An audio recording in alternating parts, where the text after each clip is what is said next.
Hey everybody, I am Kevin Iole from Yahoo Sports, and my next guest is one of the dominant new fighters on the scene. Guy, if you saw his title fight against Tyron Woodley last year, you will know what I mean when I say dominant.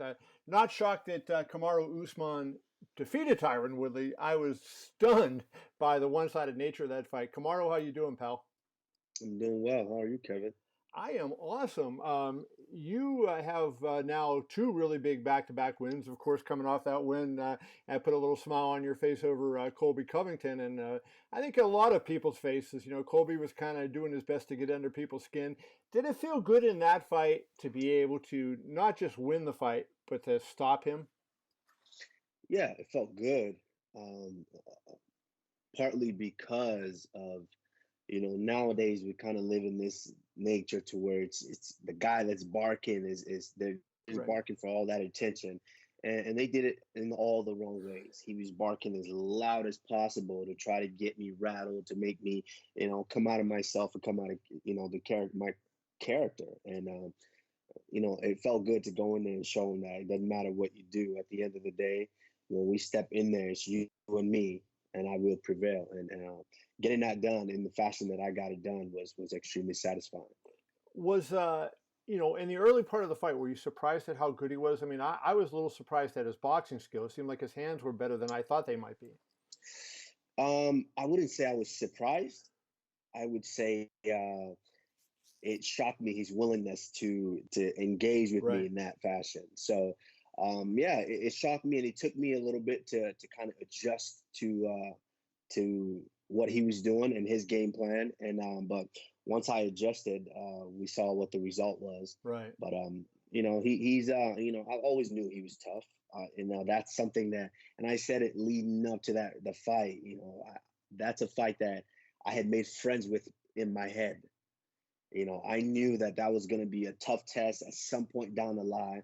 We were both the most dominant wrestlers in the division, and so I had made friends with that fight years before that, and so I was okay with any way that fight would have went. We're sitting in this weird situation where nobody knows if or when they're going to fight, what's going on, who they're going to fight, where they're going to fight.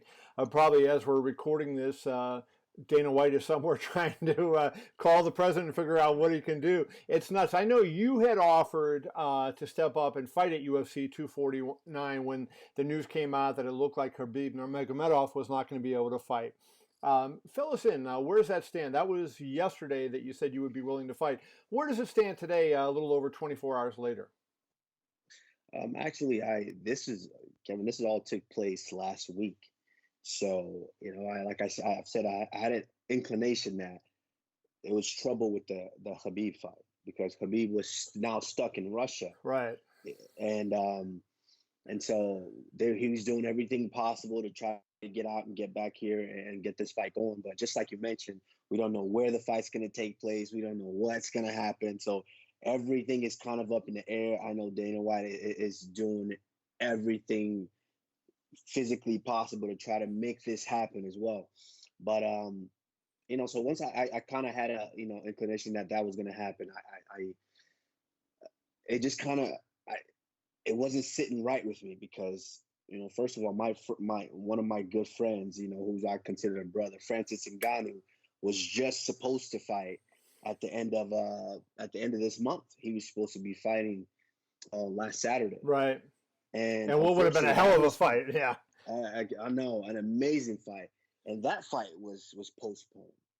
And the card before that was postponed. So and the three cards back to back to back were all postponed, and all these guys. I started thinking, I think back to when I was making my way up the ladder to where you're fighting for you're in the newcomers 10-10. You haven't fought in 6-7 months. Right.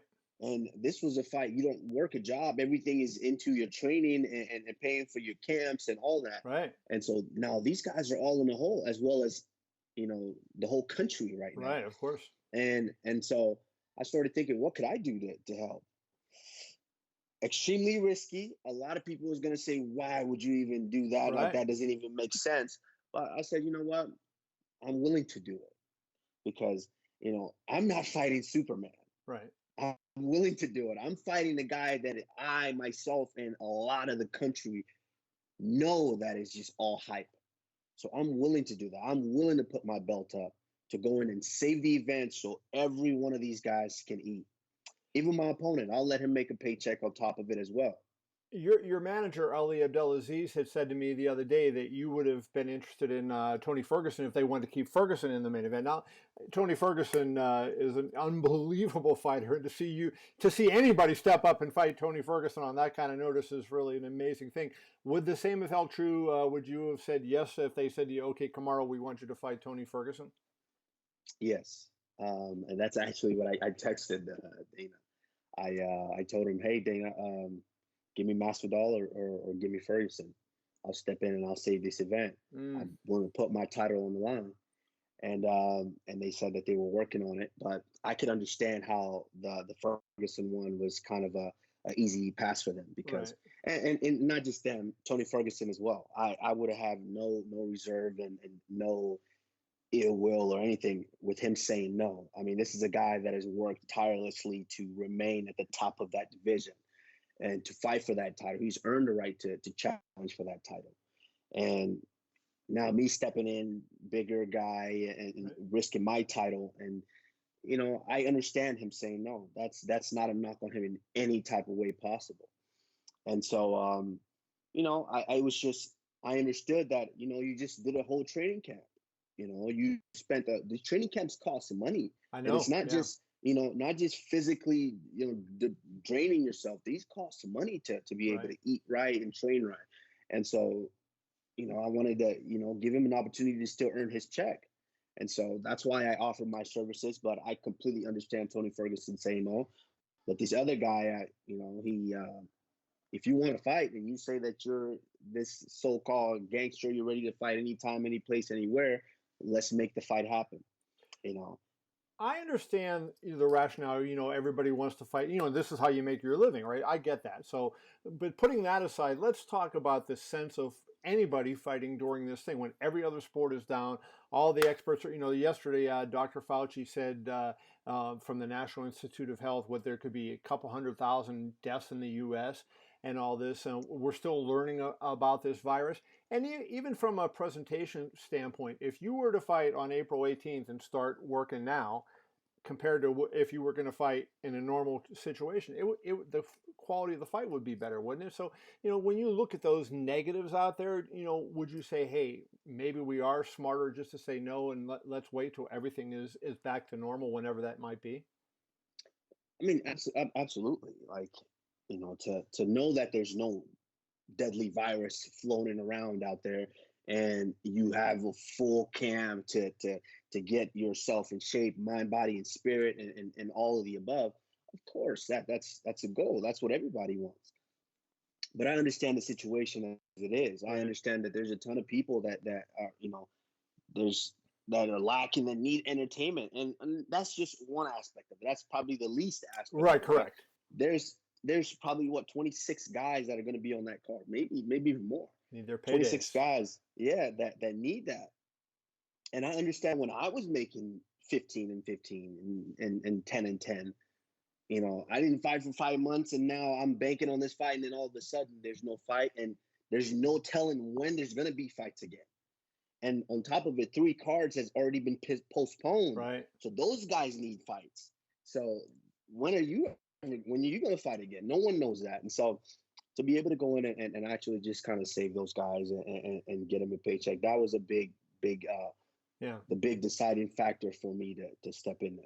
I want to ask you something, not fighting, but it was kind of a strange situation. UFC 246 was going on, and I all of a sudden saw tweets coming from your account, and I'm like, I know this is not Kamaru. So I actually texted during the fight. I texted Ali, and I texted Dana White saying, hey, I think Usman's account has been hacked here, you know, just to let them know. But so obviously it was found out that had happened.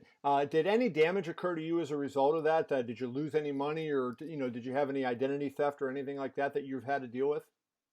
It was starting to get to that point because they had not only got into my Twitter, they got into my Instagram, and the crazy thing is they're not the same password. You know, one's easy to say, oh, it's the same password, so they can just get into everything. It's not the same password. somehow they got into my phone or some way to Right. where, now it's Instagram. And then, they went on Twitter, and then they got into my bank accounts Yes. and started Oh, kind of screenshotting in the balances of those. And then they started buying Bitcoins, trying to buy Bitcoin from my bank account. Thankfully, that requires, I think maybe like a 2 business day process for them to all to go through. And so immediately I called the bank and they shut down all my accounts. It was a pain in the butt because then I had to go get all new bank account details and everything oh. switched over, and it took me weeks. It took me weeks. So it was a huge pain in the butt to deal with all of that. Any But idea who did it? Did they thankfully, catch the people? no. I mean, and you can just, I had no inclination, especially with the way that they were tweeting and the things they were tweeting and posting out. It was absurd, and I couldn't see it. I had to go on someone's account to try Right. to, actually, I had to, from Ali's phone, to try to kind of go through, because he was right with me as soon as we were approaching the event. We were actually on our way to the event. Oh boy. And so, yeah, so I had to go on his account to see what this whoever it was tweeting, but no clue whatsoever. I mean, it's kind of far fetched for me to call the FBI and say, "Hey, drop everything that you're doing. Right. You need to investigate who hacked my account." But it was, it was crazy because they were talking about MMA, so it's like they knew something about MMA. It was like they knew who you were and they knew who Connor was, and Yeah, they knew a little bad blood there that Connor described after that fight between the two of you. So it wasn't just some random Russian guy hacking your account.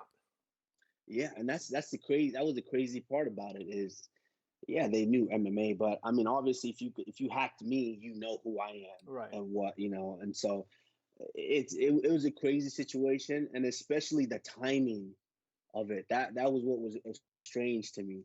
And the big part that was very disturbing is kind of how, and I understand it was because Connor said something, and Right. then I mean, at that moment, that was his spotlight, that was his week. Anything that he was saying, it was gold that week, Right. and he mentioned something that, oh, Ali did that, and it was, it was unfair, because then everyone kind of started pointing fingers that, oh, he hacked my account when he's sitting right next to me, that, and Right. it was a bit unfair, but at the same time, when something like that happens, it raises a lot of suspicion.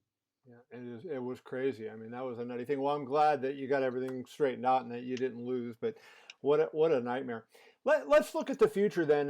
If we assume that you don't fight, in April, and looking like that's probably less and less likely as Yeah. time goes by. Um, when it comes back, do you have they given you any indication? Like, do they pick up the schedule the way it was planned? Because I know there was talk that you and Masvidal would fight International Fight Week. So did they still have that plan, or did they tell you, given all the backload of fights, that they may put some of those other fights in there? I actually, I have no idea, because now they're the ones that are in the hole. They're the ones who kind of need to facilitate the whole company and get all these fighters fights and things of that nature. So, that's their job. They're the ones who's going to have to worry about that. But I would imagine that that would still be the fight to make that week. I mean, I arguably probably the most anticipated fight this year right now, and so I that's what I was expecting to happen. But who knows? They might try to push it to August, or who knows how late they Yeah. want to push it. Yeah, I want to run this by you. After you won the title, and I've been trying to think as you were talking who said this to me, but somebody the night that you won the title said to me, I commented on how impressive you were that night, and how much more impressive you'd been than in any other fight you had had. And he said, Kamaru is just operating at about 60 or 70% when he's healthy and he can fight. Where do you see him fight? And I say, after watching those last two fights, Woodley and Covington, have we seen the peak Usman, or is there still more to come? there's a lot more that could potentially happen, and that could come, and that I blame a lot of it on how hard I was on my body as a wrestler. I was the type of wrestler who I wanted to be so successful that I was willing to run my body through the ringer Mm, in order to be successful.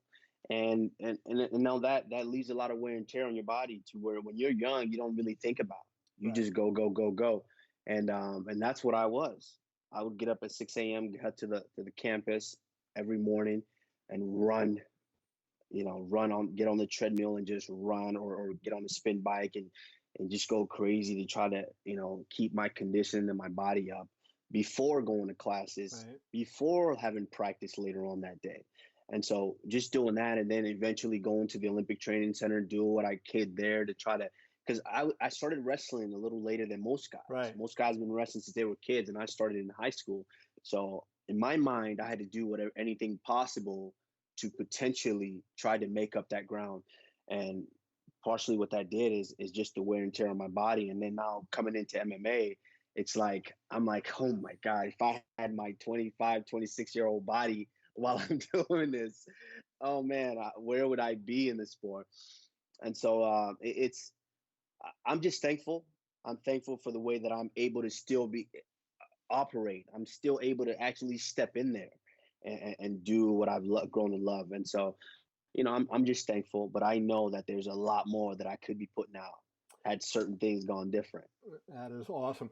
Kamaru, I appreciate your brother. Congratulations on winning the title and making a defense, and also for stepping up and being willing to save that event. That was really admirable of you. Kamaru Usman, the UFC welterweight champ, everybody.